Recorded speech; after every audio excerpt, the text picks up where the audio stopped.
लेकिन अगर कोई व्यक्ति अपनी इच्छा की शक्ति को बढ़ाए तो जो अभी स्वेच्छा के बाहर है वो स्वेच्छा के भीतर आ जाएगा। अगर किसी व्यक्ति की स्वेच्छा की शक्ति कम हो जाए तो जो इच्छा के भीतर है वो इच्छा के बाहर हो जाएगा। जैसे एक आदमी को लकवा लग गया, 100 में से 70 से ज्यादा लकवे मानसिक होते हैं। वस्तुतः लकवा लगा नहीं, सिर्फ इस आदमी के स्वेच्छा के बाहर चले गए पैर। अब ये कहता है चलो, वो नहीं चलते।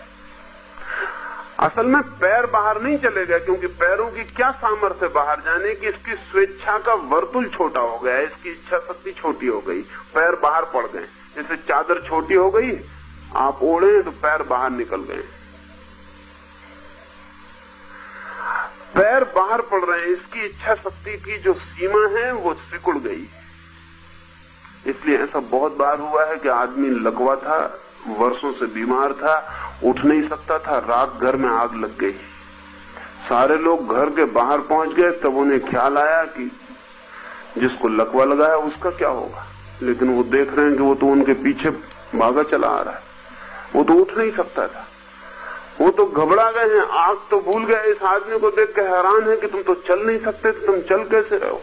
और जब उन्होंने उसे टोका और पूछा कि आप चल रहे हैं, उसने कहा मैं चल कैसे सकता हूं। वो वापस गिर गया।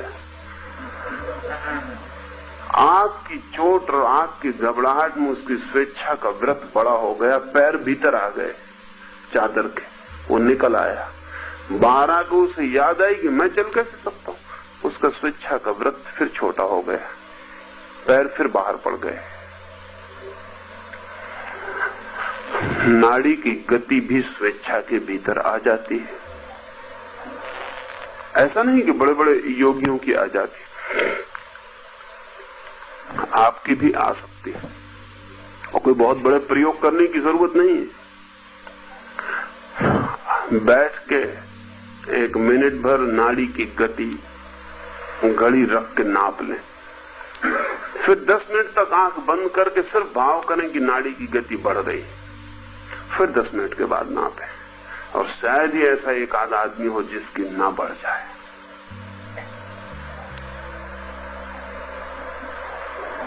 इसलिए डॉक्टर जब आपकी नाड़ी नापता है तो वो उतनी कभी नहीं होती जितनी थी। डॉक्टर का हाथ पकड़ते से घबराहट आपकी बढ़ गई होती, और जैसे डॉक्टर देखता आप अस्त व्यस्त हो गए होते, नाड़ी ज्यादा हो जाती, और अगर लेडी डॉक्टर है तो और ज्यादा हो जाए, और घबराहट बढ़ गई।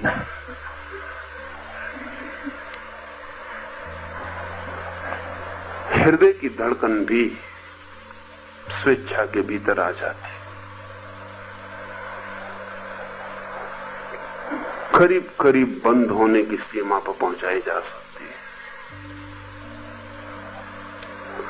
वैज्ञानिक प्रयोग हो चुके हैं और स्वीकृत हो गए हैं कि ये हो सकता है।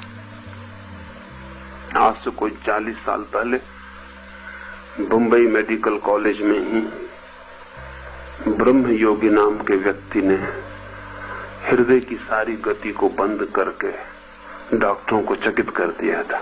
फिर ऑक्सफोर्ड में भी उसने प्रयोग किया, फिर कलकत्ता यूनिवर्सिटी में भी प्रयोग किया।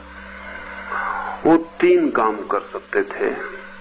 नाड़ी बिल्कुल बंद कर लेते थे, न केवल नाड़ी बंद कर लेते थे, बल्कि अगर उनकी रक्त वाहिनी नस को काट दिया जाए तो जब तक वो कहता तब तक खून गिरता, और जब वो कहता तो रुक जाओ तो खून वहीं ठहर जाता। फिर एक बूंद खून उसकी कटी हुई नस से बाहर नहीं निकल सकता था।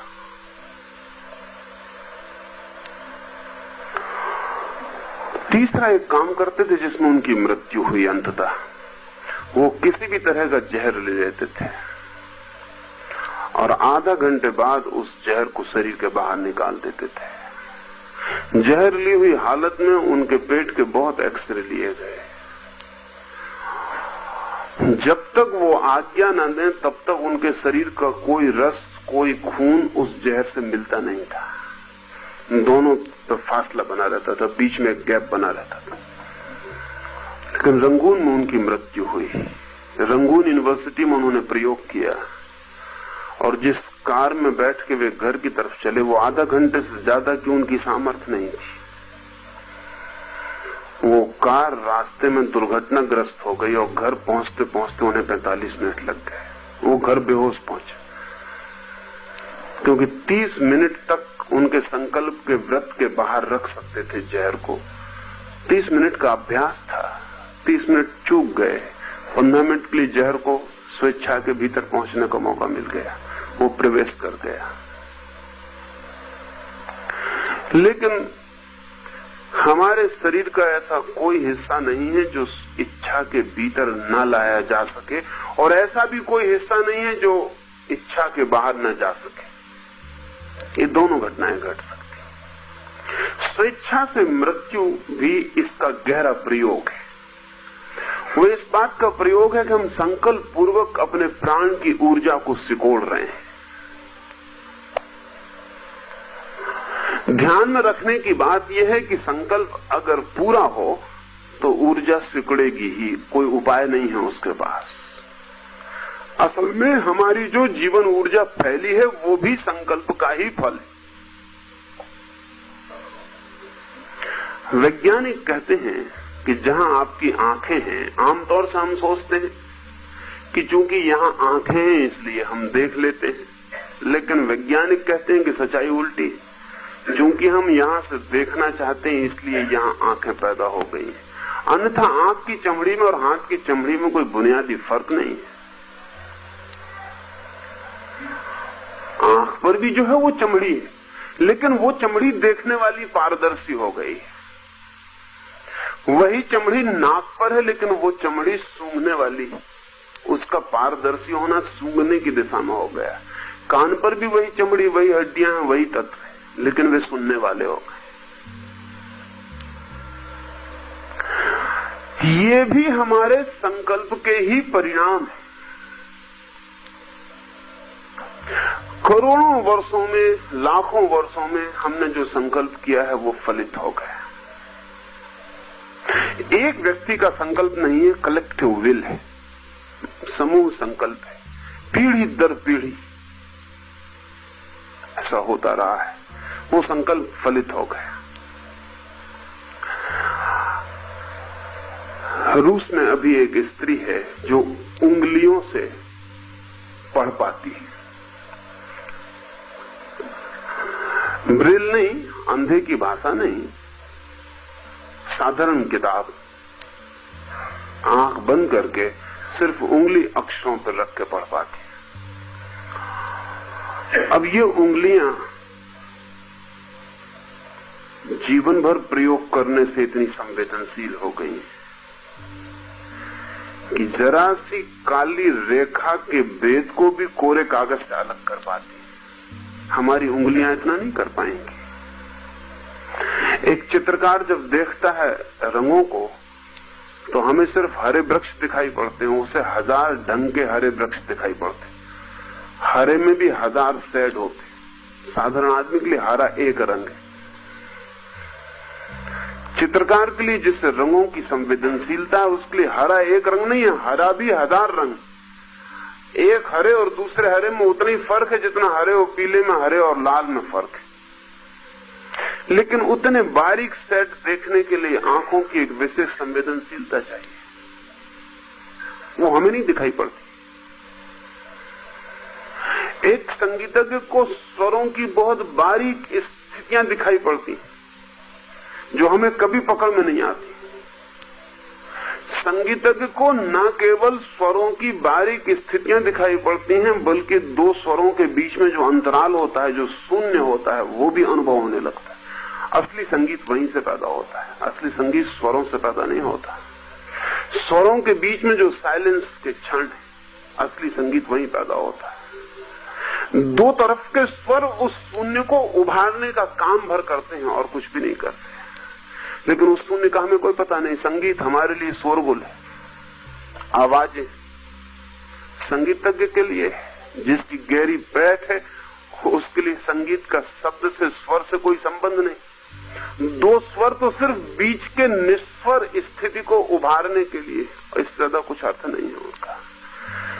जिस चीज का हम प्रयोग करते हैं, निरंतर संकल्प करते हैं, निरंतर वो प्रकट होने लगती है। मनुष्य का ये सारा व्यक्तित्व भी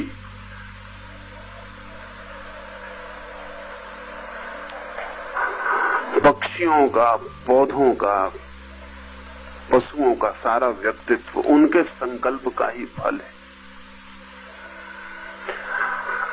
हम जो गहरा संकल्प करते हैं, हम वही हो जाते हैं। रामकृष्ण के जीवन में एक उल्लेख है जो कीमती है। रामकृष्ण ने अपने जीवन में 5-7 धर्मों की साधनाएं की। उनको ये ख्याल आया कि सभी धर्म एक ही जगह पहुंचा देते हैं, तो मैं सभी रास्तों को चल कर देखूं कि वहां पहुंचा देते हैं कि नहीं पहुंचा देते।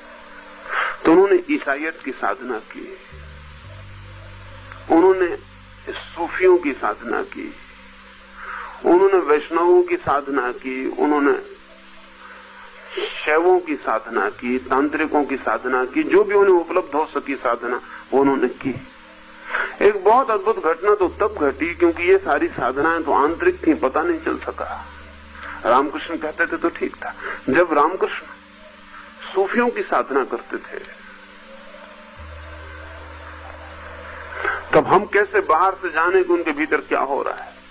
लेकिन फिर एक ऐसी साधना की पद्धति से वो गुजरे कि बाहर के लोगों को भी देखना पड़ा कि कुछ हो रहा है। बंगाल में एक सखी संप्रदाय है जिसका साधक अपने को कृष्ण की प्रेयसी या पत्नी मानकर ही जीता है, सखी ही हो जाता है। वो पुरुष है या स्त्री ये सवाल नहीं, पुरुष एक ही रह जाते हैं कृष्ण, और साधक उनकी प्रेयसी होकर, उनकी राधा बनके, उनकी सखी बनके जीता है। 6 महीने तक रामकृष्ण ने सखी संप्रदाय की साधना की, और आश्चर्य तो ये हुआ कि उनकी आवाज स्त्रीण हो गई। अगर वो दूर से बोले तो कोई भी ना समझ पाए कि वो पुरुष है। उनकी चाल स्त्रीण हो गई। असल में स्त्री और पुरुष एक जैसा चल ही नहीं सकते, क्योंकि हड्डियों के कुछ बुनियादी फर्क है, चर्बी का कुछ बुनियादी फर्क है। स्त्री को चूंकि पेट में बच्चे को रखना है, इसलिए उसके पेट में एक विशेष जगह है जो पुरुष के पास नहीं है, इसलिए उन दोनों की चाल में फर्क हो जाता है, उनके पैर अलग ढंग से पड़ते हैं। कोई स्त्री कितनी ही संभल के चले, उसका चलना कभी पुरुष जैसा नहीं हो सकता। स्त्री कभी पुरुष जैसा नहीं दौड़ सकती, कोई उपाय नहीं, उसके ढांचे का भेद है। लेकिन रामकृष्ण स्त्रियों जैसा दौड़ने लगे, स्त्रियों जैसा चलने लगे, स्त्रियों जैसी आवाज हो गई। यहां तक भी ठीक था कि कोई आदमी चाहे कोशिश करके स्त्रियों जैसा चलता हो, कोई आदमी कोशिश करके स्त्रियों जैसा बोलता हो, लेकिन और भी हैरानी की बात हुई, रामकृष्ण के स्तन बड़े हो गए और स्त्रीण हो गए। यहां तक भी बहुत मामला नहीं था, क्योंकि बहुत लोगों को वृद्धावस्था में स्तन बड़े हो जाते हैं, पुरुषों को भी। लेकिन रामकृष्ण को मासिक धर्म शुरू हो गया, जो कि बहुत चमत्कार की घटना थी, और नियमित स्त्रियों की भांति उसका वर्तुल चलने लगा। ये मेडिकल साइंस के लिए बहुत चिंतनीय घटना थी कि ये कैसे हो सकता है। और रामकृष्ण ने 6 महीने के बाद जब साधना छोड़ दी, तब भी उनके ऊपर कोई 1.5 साल तक उसके असर रहे।